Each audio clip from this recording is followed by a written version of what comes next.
You're listening to the Membership Site Success Podcast, where you learn from successful entrepreneurs how to build and run a profitable membership site so that you too can generate recurring revenue for your business month after month. And now, here's your host, membership site expert, Vic Dorfman. Jules Watkins from VideoHero.com is a former MTV and BBC TV producer and director who has directed global hit shows such as The Biggest Loser and Pimp My Ride. For the past 3 years, he has worked online, coaching business owners, experts, and marketers on how to leverage the power of online video for their businesses via his training courses and membership site. Welcome, Jules. Thanks very much. How are you doing? Not bad at all. So let's jump right into the first question, which is, how did you get into online entrepreneurship? Well, great question. I got into it because I was looking for an escape hatch, an escape route out of the crazy world of TV, where I was selling my time totally based around, what hours I worked was when I got paid. When I wasn't working, I didn't get paid. I was running around trying to get freelance contracts, jumping from one to the other, and never really had a breather in between to kind of think what I was doing, and found it really hard to plan anything. So much as I enjoyed it and it was fun and it was glamorous and I was getting to meeting crazy people, on the other hand, as I was getting a little bit older and kids came along, I thought, you know what, I'm not sure I can stick in this forever. What else is there that I could do to leverage my time a little bit better? And so I stumbled, like everybody, where do you start with? You start with Google. I started looking around, seeing what other people were doing, other people who had similar skills perhaps, and I just stumbled upon people leveraging their skills and their talents and teaching those online, and that's how it started. I really resonate with your situation, because I was doing a job that I loved, which was singing opera back in the US, and even if you're in a job that you love, just the fact that you're trading your time for money and that you're always chained to how many hours you work, it really kind of makes you hate a job that otherwise you might enjoy as a leisure activity. Was that the case for you? Partly it was, partly it's really hard to explain. You've never worked in TV production, working in reality TV. The hours you put in, it's like insane. I'd leave home at around about 7 a.m. I live in London.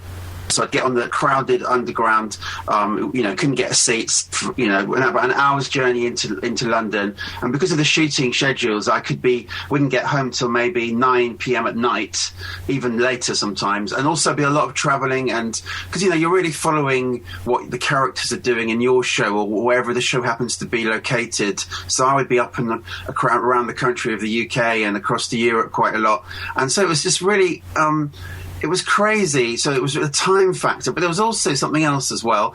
I felt that TV, which tries to give people knowledge, and whenever you watch a show, there's always some kind of factual information, some kind of teaching going on, often in reality shows. Take, for example, a business reality show, right? It's about entertainment, it's about fun, but also there is some teaching. You learn some tips from the people in the show. Sure. But I felt that it was so lightweight in the respect that we were trying to pack in like one tip in half an hour, and the rest of it was just with a bit of fluff. And also some of the teaching was made to fit the format of the TV show. So if it kind of worked in TV terms, if we could achieve that, or we could demonstrate to somebody something, but if it fitted the TV show, then it went on air. If it didn't fit, it didn't go on air. So I found it a little bit frustrating that we were trying to educate, but it really wasn't, we didn't have the time or the freedom to do that. So I was a little bit unsatisfied with the whole kind of medium of TV, and I just noticed that people jumping onto YouTube, creating their own content without the restraints of how long it should be. It doesn't have to fit into a perfect TV half an hour, which is about 24 minutes. Doesn't have to fit into that. It can be whatever length you want. You don't have somebody breathing over your shoulder saying, no, you've got to get rid of that bit, it's too long-winded for TV. So I felt like a little bit like TV wasn't giving people the greatest service, and I thought, it can be done better online in a different medium. So, Jules, you were tired and disillusioned, sounds like, and what's the very first thing that you did once you started to sort of make sense of all of the... well, first of all, how did you even overcome the information overwhelm when you were just starting out, and what did you do to finally take action on your first project that made you some money? I made a load of mistakes, that's one thing, but the first thing I did was, I think I made a good decision, was to start something very, very small, tiny, niche and fun that I could actually do whilst I was still working. Because I was still working, I had to keep the income coming in, and I really had no clue whether any of this stuff worked. So I guess a good decision I made was to start very, very tiny, very niche, and via an affiliate method. When I was Googling around, as I mentioned earlier, I spotted a guy in America who had a flip camera. Flip camera was this portable little pocket camera, no longer made anymore, but at the time it was a really hot little video camera. And I landed on this guy's site, and the video there was about him going to the dentist, filming himself with a flip video camera. And I thought, what the heck is this about? Why is he doing this even? But it was quite funny, and the fact that the camera was portable meant he could still keep filming even if he was on the dentist's chair. And I looked at the links, and I realized that basically he was affiliating with Amazon and basically promoting this camera, which people could then sign up to buy on Amazon. He'd get a tiny bit of commission. And this guy talked quite a lot about flip, and I thought...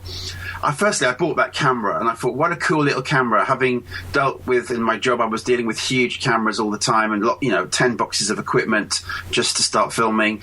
This little camera I bought, I thought, this is really cool. And it wasn't that well known in the UK. So combine that with thinking, looking at blogging and things like that, I thought, why don't I just... I must have read an article about, be very niche at the beginning and, you get more traffic. So I started a blog which was entirely about the flip video camera. Every article I wrote was about either different flip models or accessories or showcasing people's videos. And it was something I could do really easily. I could literally embed somebody else's video, write a paragraph, and bang, there was a blog post. Or I could get about 3 photos of some accessory and write a few bits about it. And it was a very simple, easy thing to run. And then I put a page up with my preferred accessories, a rundown of the different flip models, so like a comparison, because there were so many models, and it started working. I started getting very focused, targeted traffic, and people started... Well, I can remember the day that I looked at my Amazon, I logged into my Amazon, and I had the first sale of a flip camera, which cost in the UK about £90. I got about £4, about $6 commission. $6 was my first ever bit of money. But when I got that one, I thought, you know what, if I could scale this more and more, I could get more of this. And it did scale up, and it started getting quite popular, and that's where I also started to build my list. I wrote a free ebook of flip video tips. That's where my first list came from, and just started growing and growing until I was getting more and more visitors and making quite a lot of sales through that blog. In fact, I think one year I made about $30,000 of Amazon sales. But having said that, the commission was tiny, so I wasn't making a load of money from it. But it kind of proved to me that people visit websites, people buy stuff, and people buy stuff via your site, so that was a kind of way of proving that there was something in this world of make money online, which I didn't really believe beforehand. That's interesting. So you basically took something that you already had expertise, and I don't want to use the word passion because it gets thrown around so much, but let's say you had an interest in it, and you sort of just went in that direction and built your website based around video, around these flip phones specifically, and then you sort of validated the fact that people do spend money online and that you can make money online, and then you started creating your own products. Is that the next step that you went to? Yes. Well, what happened is that I regret it now that I didn't create a flip product sooner. I was sort of, again, every step I've taken, which is probably like most people, you think, could this work? Could I do it? Would people buy it? You really waver. And I wavered a little bit on whether or not the flip audience, who were mostly not business owners, there were business owners, but a lot of them were more family casual owners. And I had this dilemma, would people buy buy a product. And of course they would have done. But you know what? I got up one morning, had an email from somebody saying, do you know what? The flip camera's been axed. Basically, the company that created it had sold it on to somebody else who decided not to run with it anymore. So overnight, people got angry about this camera, that they'd invested in it and that there were no longer going to be any new ones. So that kind of threw me a little bit. But I didn't give up at that point. I knew that my blog, you know, the days were a little bit numbered as people would slowly move away from it. But I didn't stop there. I thought, again, reading information online, a lot of free information, free ebooks out there that these blogging experts write. I read a few of those, realized that yes, a product was the way forward as opposed to tiny percentages of affiliate income. That was going to take too long and it was precarious. So yes, a product. I broadened out a bit. So I noticed that I bought my first iPhone around that time, and I recognized they had a fantastic camera. Also, there were other cameras coming out, pocket cameras. So I thought, do you know what? I'm not going to waver on this. I'm going to go ahead and make a product. I'm going to broaden it out a little bit away from just flip, so I'm not tied to a brand, one brand. So I'm going to cover various pocket cameras, flips, Kodaks, the iPhone, which was on the rise, and I'm going to create a training product.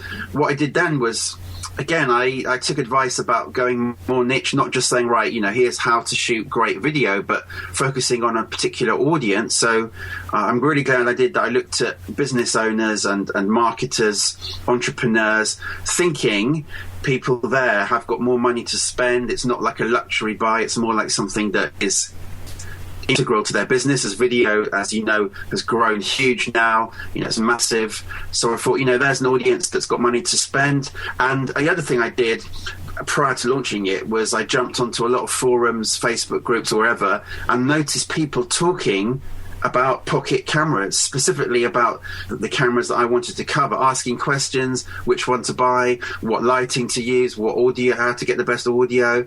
And I could just see people chatting about it. So I basically put all these factors together and thought, surely there were people will buy this product. I still wasn't 100% sure, but I thought, yeah, let's do it. So to answer your question, I created my first product, which was an online training course, and it was 4 modules long, about 7 videos in each. So it's quite a lot of work.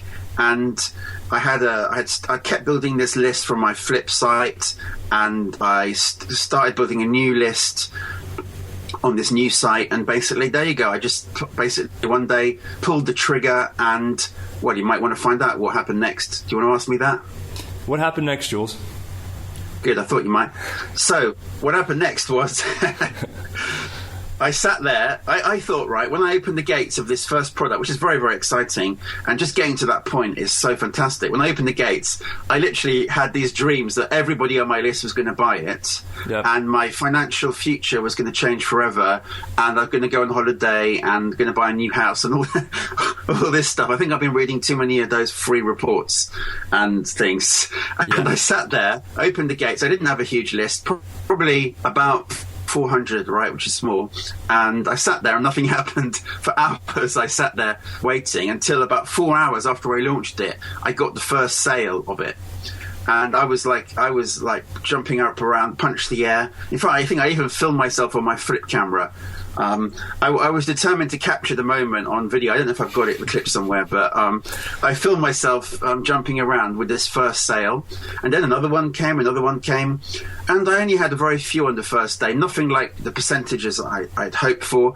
But then the second day I had a couple more, and the third day another one, and so on and so forth. It was not one of these model launches where you get this big influx at the beginning, and I have to say that I didn't launch it perfectly. I didn't have any scarcity on the offer, so I wasn't like, you know, saying that the price is going up, or, you know, you've only got so much time to sign up to it. So I would never launch like that. Now there's a little tip, right? Never launch without scarcity of some form. So I made a lot of mistakes, but the fact that I started getting this trickle of sales, that's where it all started for me, really, in terms of product creation, because I knew now, once you get to that point, you know that if you could get more people, more traffic, more people to opt in and then see your offer, then you can increment your sales and keep a steady flow. And, you know, once you can get a flow of sales, then you're starting to think that you're a business, and you can start to think, wow, you know what, I can actually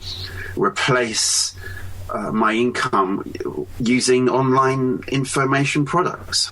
And where did your traffic come from? Where does the bulk of your traffic come from? Because I think a lot of people, they will create some sort of product or a membership site or what have you, and then they really have no marketing funnel, or they have no streams of traffic coming in, so they're not really capturing any sales, and then only after the fact do they build those out. Yeah, great question. I mean, traffic is pretty key to all of this. Where did I get it? It's a snowball effect, really. It's people that buy your products, then go and tell other people about them. That's one way. Mm-hmm. Having affiliates is fantastic. I had an affiliate program pretty much very early on with my first product, and I contacted a few people that I knew. I made sure that people inside it knew that they could become affiliates for the product. So your members become affiliates, and then they might want to earn some money from it, and essentially they get the training for free if they sell a couple of courses. So that snowballs. You can put it on affiliate platforms, of course. So affiliate traffic is very useful. But I did that, but I also did things like I wrote a press release, I sent it out to, and I still do that. I send it out to relevant websites and blogs, for example. That's the benefit of being niche, is that you can find those people more easily. So, you can find Apple blogs or iPhone blogs or people talking about video marketing. It's easier to find these people if you're more targeted. So you can do press releases, you can contact people. But I would say, really, when I started out, I did it like literally one customer at a time. So I would go into forums and be helpful to people. And obviously in forums, most forum owners allow you to have a signature where people can click through. So not going out and spamming and things like that, but more like going out, being useful, get your name around there, get your link around there, volunteer yourself for podcasts, ironically. So, wherever you can find people who want to talk to you. And don't forget that at the end of the day, a lot of bloggers are not making a lot of money off their sites. They want to monetize their sites. If you can proactively approach them and help them monetize their site by offering them content or guest posts or be available for podcasts, then a lot of them are going to say yes. So I went off on this almost like a publicity drive. It was not a sort of magical process, and I'm not the greatest blogger. I've never had a blog that has had masses of traffic that suddenly I get a stream of traffic. I've always had to go out and work for it and find these people. In the beginning, it was literally like, well, could I get another 10 people on my list, or 20 or 30, and could another sale come from that? And it was literally a slow process. Yeah, that's been my experience too, and pretty much everybody who's what you would call successful online, that is, people who have been able to replace their 9-to-5 jobs, maybe become location independent, they all pretty much say the same thing, which is that you have to hustle your ass off for your first customers and to build your reputation, to build your good name. And even after you have some momentum, it's still work. You have some money to play with, maybe you have some relationships you can leverage, but it's still hard work, and you still need to stay sharp and cordial, and do the whole be everywhere type of strategy. So Jules, how does the recurring model of membership sites and income streams fit into what you do in your business? Yeah, great question. I mean, my biggest lesson right now would be to say that I wish I'd started recurring earlier, right from the get-go. I think, recurring income to me, and membership sites with a recurring income as opposed to like a one-off product, was an extremely scary thought, and I think maybe a lot of people feel that, because recurring to me is like commitment. It's like a marriage, isn't it? And so when I first launched, I launched without any recurring platform or any recurring offer at all, and I was scared of it. I was scared of it for several reasons. One, I felt such freedom having one-time products. I didn't have commitment to keep adding new content, okay? And that was a kind of nice feeling. The second reason was I was a bit worried about community, because if you don't get a lot of traction when you launch it, you could end up with, if you're going to offer any form of community like a forum or Facebook group, you could end up with like 10 people, which obviously is not going to be the greatest group, and it's going to look a bit embarrassing, right? When the next lot of people join and they see there's only 10 people, it doesn't really make them want to stick around either. So I had all these fears, and I imagine a lot of people had that. So I kind of put off any notion of recurring. And I also wondered, do people really sign up to those sort of sites? I mean, I could see successful membership sites, but I thought, would they really do it for my kind of products? Like, one of my most successful products is iPhone Video Hero, which is I even niched down what I talked about previously into just a single product about iPhone after a couple of years. So that's been a really big product for me. And I was wondering, well, would people really pay extra around that particular topic? So anyway, I put it all off. Looking back now, if I was launching a product now, I would put a recurring income, a recurring product into it. What I've discovered is that when people buy your one-time product, people, and if you grab them in your funnel, in your marketing, and you've got them really excited about buying that product, when they buy it, like a low end sort of front end product, when they get offered a recurring, they've paid for something, and they do like to join a recurring site. If you offer something that complements the front end product, maybe it's the community, maybe it's contact with you, or some live element.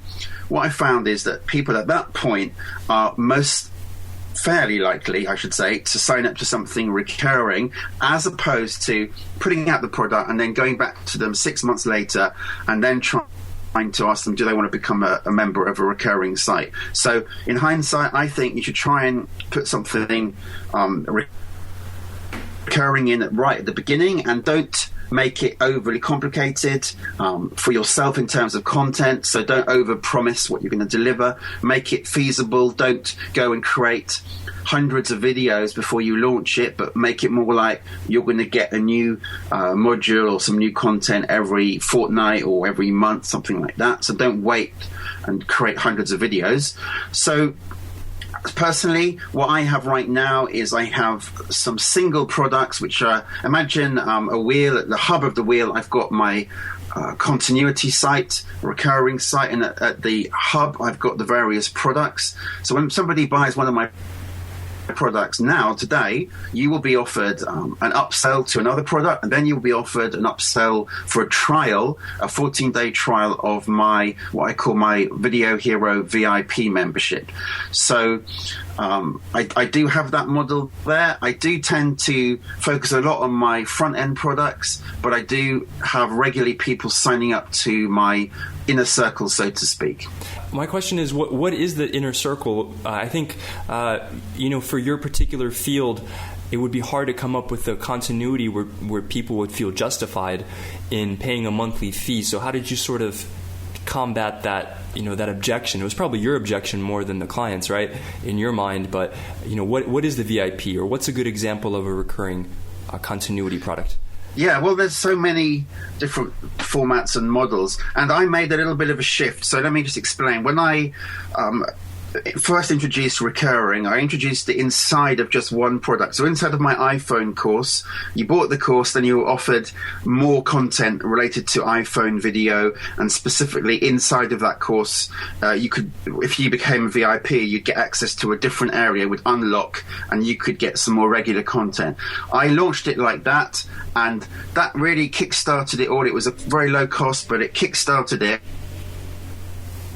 And I went with that for a while, and then I realized, well, you know what, it's actually taking me quite a lot of work to create this new edited videos to go inside of it. And then as I started bringing out new products, I thought, you know what, I'm not going to be able to create really relevant recurring products for recurring memberships for each and every product. Otherwise I'll end up with 5 or 6 membership sites, which I know some people do, but I wasn't prepared for that, and I didn't want to have to be creating tons of content for all these different products. So I made a shift, and I said, do you know what, I'm going to move this away to its own sort of site, and I'm going to change it a little bit. So right now, my VIPs is not based around me editing lots of new video tutorials. It's based more about live. So what people get is each month we have a live training session, which is either me or quite often I get a guest. So I approach somebody who's an expert, and it's broader. It's not just about iPhone. It's more about video in general, video marketing specifically. So it's not specific to any one bit of equipment or software. It's more about more strategy, because in my courses I do tend to teach quite a lot of the practicalities, the production side of things. The hub, the VIP, is more about what to do with those videos once you've made them, or what kind of videos to make, and a bit more about, for example, scripting and strategy. So basically, I would say out of every 10 sessions, probably about 6 are guests. And I approach people who are experts in areas that I'm not within the video realm. For example, I've got somebody coming up very soon talking about YouTube video advertising, right? That's not my speciality, but that's a hot topic right now for people who want to promote their courses or their products using video on YouTube. So I've got him in to give a session. So I use guests. They also get things like free music. I've got a composer that creates original music just for my VIPs. I do a monthly video, which is a 20-minute video screen recording, basically, where I show behind the scenes of my business, how I'm selling my products and techniques I'm using with video to sell things. So that's like behind the scenes with me. That's a video there. And I do Hot Seats, which is a recording where people send a video to get an appraisal of it. So, but it's not a ton of content. It's like 3 videos a month, really, plus a free music track. And then I've got a Facebook group. Now, the beauty of that is that VIP site, whatever product you might buy from me, you might buy an editing course from me. I've got a very successful ScreenFlow editing course. You might buy that. You might buy my iPhone course. I've got an information course, how to make information products course. Anybody who takes one of those would find value and something that complements it inside of my membership site. So that's the way I've gone with it. I mean, there are so many ways of doing membership sites. That's the way I've gone. It's worked pretty good. I'm pretty happy with it. But if I were to say what I should do next, I should do a lot more promoting of it, maybe promote it outside of the product. So even if you don't buy one of my products, I should be more marketing it to a bigger audience. But that's the model I've got. And, I think it's really important to find out what's going to work for you and how you want to work. Now, do you have a team helping you with any of this stuff, or are you just a solopreneur at this point? Right now, solopreneur. I don't have anybody on staff. I use freelancers as and when. So freelance graphics, freelance WordPress, etc., etc. So I just hire in by the hour. I probably at a stage where I could have people, but I'm too mean. For sure. I wouldn't know about that. I've never worked for you. No, you know that. Yeah. Well, I don't know. I'm sort of managing as is, and I think, down the road, perhaps staff. I just find, I don't know, it just reminds me of TV where I had to I work with big teams, crews of 20 people or 40 even sometimes. And it's just all that kind of explaining things and that whole kind of management side of it. I kind of enjoyed not having to deal with teams. So that's where I'm at right now. That will probably change in future. Yeah, I absolutely empathize with that. I think there's probably a ceiling to what you can do if you don't overcome your resistance to giving up control and having to train a team and pay a team and deal with all the hassle and pain in the ass that comes along with that. But I guess you'll cross that bridge when you get there. But one interesting thing that you brought up was that you often bring aboard guests to help you with your content, which is sort of a win-win because they get to promote their stuff, you get content, your members get valuable content. And my question is, how do JVs and affiliates factor? You talked about affiliates, but specifically JV partners and people with big lists. How do they factor into your business? Yeah, good question. Well, 2 points to that. One, in terms of the guests, one thing is with my guests is I ensure that they don't promote their stuff because with live training, these days the culture is everything live and webinars. A lot of it tends to be promoting. So you go on it and you get you get 2 or 3 good tips, but really the real golden nuggets are not in the webinar, and then you get pitched at the end. That's the way that a lot of webinars work. It's quite hard to get people, I have to work to get really good guests who don't mind not pitching. I have a 0 pitch rule. They have to give fantastic content, their best content. Of course, they can mention at the end where to find them, but and I've had really good comments from my members saying, wow, this seems so fresh. This seems fantastic. There was no pitching. I've got 10, 15 things I can go away and action, and I feel really good about it. That's the only way, I think, to really, if you've got people paying for your content, to be able to work it out that way, So I've had to work hard at those relationships. That's one point. The second point, JVs and affiliates. We touched on that a little bit earlier. I think that if you want to go from a trickle, like this steady sort of growth, to escalate it, then literally one fantastic affiliate or JV, however you like to call it, can totally alter the course of your business. The reason is that it's a bit like getting onto, for example, the Oprah Winfrey show. In your niche, there are Oprah Winfreys, right? People who are really well known, who've got a very dedicated fans, followers, and a big list. Okay, so imagine if you went on to a national TV show and talked about your product. What would that do for you? You'd get this effect, sudden massive traffic, you'd get more sales, and that effect wouldn't go away, because once that's done, that's there for history. That's on YouTube, that's on their website, and that's grown your awareness. Those people have heard about you, they've told people about you, and you've started, the snowball has grown bigger. So I would say, when you're when you're right at the beginning, creating your products or your membership sites, try and think about where can you fill a gap in your market, and what would be attractive to those so-called super affiliates or those big people in your niche. What is something that they're not doing, or that they don't have time to do, or they haven't got in their portfolio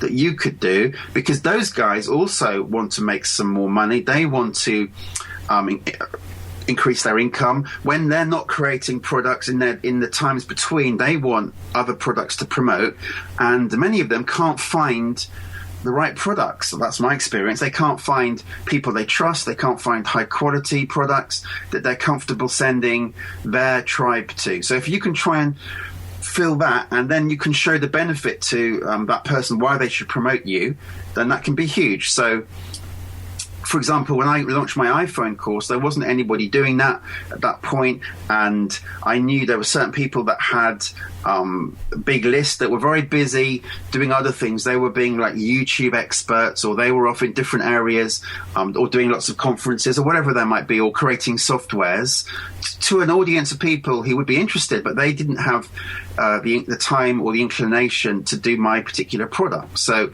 that gave me leverage to approach them and say, guess what?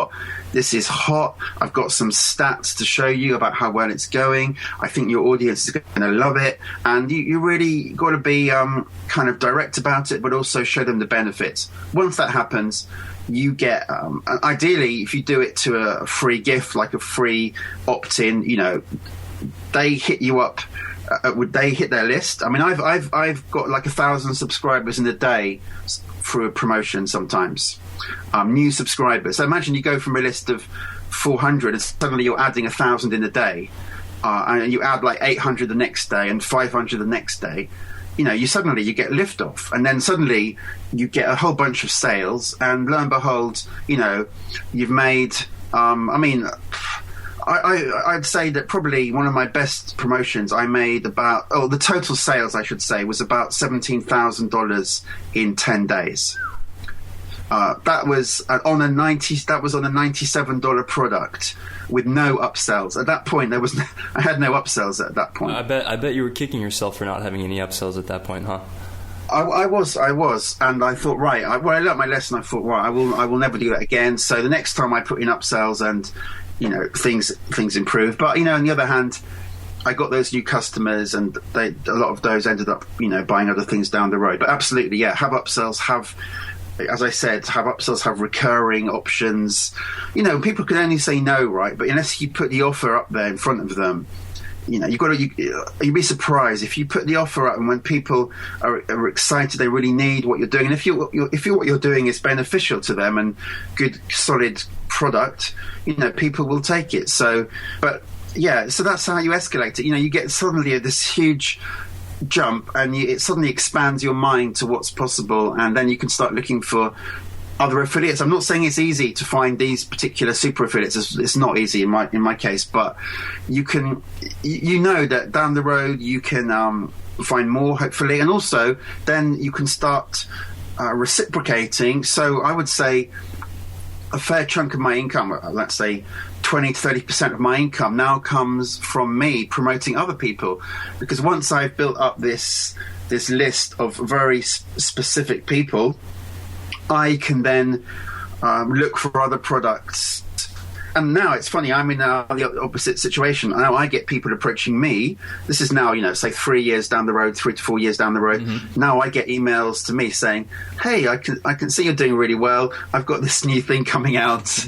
Would you like to check it out? I think it's a perfect fit. So now I'm on the other side of the fence as well. But anyway, it's exciting. It's an exciting thing. It basically, you're leveraging other people's audiences that would take you a hell of a long time to build up yourself.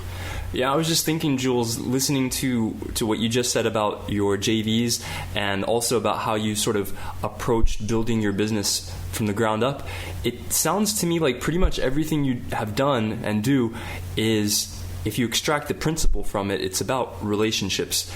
And I mean that in the sense that everything you do is listening to people's actual problems, finding where those people hang out, interacting with them, helping them, being truly helpful, giving value, not abusing your relationships, like no pitching on your paid course. That makes sense, right? Like nobody wants to pay a monthly fee to see a monthly webinar and then be pitched. It's like, aren't I already paying?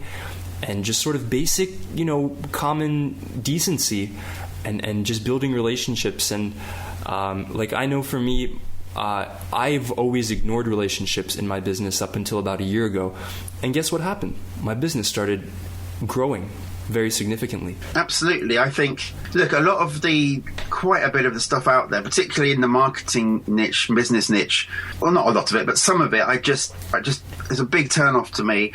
A lot of, well, obviously there's the kind of scammy looking products, but also just the attitudes. I buy quite a few products. I buy them. It's good to buy products to just see how the funnel works and see how the pitching process works and see what the products are like and things like that. And I get very, very disappointed with the whole process and some of the copywriting, the language they use, and I don't know, some of the machoism of it all as well. I don't know. It's particularly amongst, well, obviously male marketers, but I get put off. I just think this is not really speaking to me. I just don't like it. And then I get very disappointed if I don't get responses, if I have support issues, things like that, or if the course isn't updated and they just sort of they take your money and then they kind of disappear, or the product doesn't work. I've bought all of these things have happened to me, and I'm sure they've happened to people listening, and I just feel bad. I don't know, maybe I have a lot of guilt. I don't know what it is, but I feel bad about this. If somebody buys my course, they have troubles with it, I like to reply swiftly. Obviously, like most products, they have refund policies, but sometimes I give people a refund in 1 minute. For sure. because I get the email, they're asking for a refund, which I have a refund policy, and that's it. And sometimes, I thought, well, why wait? I just send it to them straight away, and they send an email back saying, what? I've never had a refund so quick. It's because I don't like stuff, in my inbox. I don't get many refunds, I should say that, but if I do, I like to process it speedily, definitely within the day. I don't like this whole kind of having to email people 5 times to get a refund. Yeah. I don't like, I don't feel good, right? I want to sleep well at night. And I know what, I've had struggles before with money, and I've got kids, I've got a lot of expenses, so I basically like to treat people's money with utmost respect. So as you said, giving value, just being totally above board and doing something useful. I think what I do is useful because I think that video is so key now to online work, to working online marketing. If I can get a result, if somebody takes a course and creates something way better than they would have done without me, and they get an ongoing result because suddenly more people are buying their products or their services because they made a video following my course, then that's what I'm looking for, because I'm helping them grow their business and change their lifestyle, and I'm growing my business at the same time. So it's a win-win. That's beautifully put, Jules. And I think maybe you get to a certain level, maybe it'll happen to us. Who knows? Hopefully, we'll get to that level. But maybe some of these guys, they get so much money, and they're so disconnected from the people who are putting food on their table. And I've been there too. I've lived in my car. I've been out on the street before for days at a time, and it sucks. And when you finally have your online business going and people are sending you money into your account for the value that you give them, and they're literally feeding you, if you can remember that, if you have that experience, you're never going to want to treat your customers like shit. You're going to want to treat them like friends, because that's what they are. They're giving you a way to live. But we've gone, I think, almost 40 minutes here. So I just want to ask you a few kind of questions to wind down with this podcast, without sort of abusing the listener's attention here. So my last few questions is one is, what are a few tools and apps that you use in your business that are really, really essential? Like maybe your top 3 tools. Top 3 tools would be Optimize Press 2.0, Digital Access Pass, and Aweber. That's interesting. I would say those are my top 3 tools as well. And real quick, since this is about membership sites, can you sort of describe the role that Digital Access Pass has had in your business, and sort of your use of it and your experience with it? Okay, well, in case people don't know what it is, it's Digital Access Pass, or DAP for short. It's a membership script, so you basically install it and use it within a WordPress environment. So I'm using the Optimized Press theme and using DAP for the membership script. So it's what enables you to send out logins to your members and create different course levels and give people access and a whole load of other things. So yeah, I mean, you know what? I find all these scripts totally unsexy. These are like engines inside the car. They just do the job. A lot of people obsess for weeks and months about which one to get. It becomes the biggest thing that stops them doing anything. Yeah. So I would say, yeah. I mean, obviously have a rough idea of what you're planning to do with your business and your sites, and how they're going to work, and are they going to be under one site and different modules and different levels. So, have an idea where you're going before you choose a script. That's for sure. But I just found it had everything I needed when I was starting out, and now I found it's got more features than some of the other scripts that can be handy. For example, it's got the affiliate module in it, so you can actually run an affiliate program using that particular software. And some people like it. Some of my affiliates prefer it because they're not too keen on, for example, ClickBank or JVZoo, places like that, which are other affiliate platforms. So the affiliate module I've used fairly successfully, and people can log in and see their sales and things like that all inside of your area, which is pretty cool. What else? Drip feeding. I've had my first course had drip feeding, so releasing a module every week over a period of time. You can do that, which I know other scripts can do.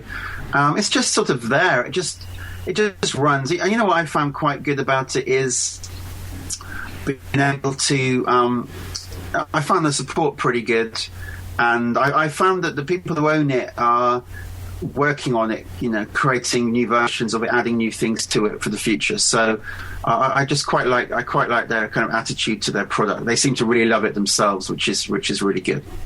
Yeah, I agree. Robbie and Vina, the developers of DAP, I think they're outstanding. They you could tell they put a lot of love and a lot of energy into their product, and they really listen to their customers, basically. So one other question for you, Jules, is what advice would you give to people who are sort of starting out and getting into online marketing, product creation, membership sites, that kind of thing? Starting out, I would say do not spend weeks and weeks worrying about scripts and what WordPress theme to use and all that kind of stuff. And I think people, and I've probably the same actually, you kind of fall in love with the idea of having an info product or a membership site, and it sounds really cool, and oh my goodness, wouldn't that be amazing if I could have that? And you read all these stories about people that have got massive membership sites with thousands of members, and it just seems like incredible. You can kind of get caught into that dreamlike state where nothing ever happens, and you spend like weeks researching all the different things but don't take the action. It's hard work, at the end of the day. It's hard work. It's like getting down and actually creating the thing is hard. It's like, I imagine it's like writing a book where you've got like a blank screen in front of you, and you chapter one, imagine writing the first sentence of a novel. I don't write, but it's like it's hard work. At the end of the day, it's like makes you sweat. So you've got to be prepared to actually sweat and do the work and create the product. Become a producer, not a consumer. Don't just consume, produce. And producing is hard work. So I'd say take that action. Take that action. Do some research, but limit how much you're going to do, and be very careful. Put time into researching the niche. Put more time into that, the niche, and the exactly what product you're going to create and how it's going to fit in to your business and the bigger picture side of it. Put some time into that. Once you've kind of justified that and verified that, then create it, and just literally lock yourself away, create it, and just do it. That's the best I can offer on that. Just do it. That's great advice. All right. Well, I think that about does it, Jules. So where can people find you online? Sure. Well, my blog nowadays is at videohero.com. Videohero.com. That's where I blog, but also there's a link up there to my training courses, and there's also free reports. So there's free reports about editing and about shooting on an iPhone, and I also have occasionally competitions. I recently had a giveaway camera competition and things like that. So lots of fun stuff going on at videohero.com. All right. Thanks a lot, Jules. All right. Thanks for having me. Wasn't that scrumptious? Thanks for listening to the Membership Site Success Podcast with membership site expert Vic Dorfman. For oodles of free tips, tricks, and tutorials on crushing it with recurring revenue, go to www.vicdorfman.com. It's what all the cool kids do, and you do want to be cool, don't you? See you next time.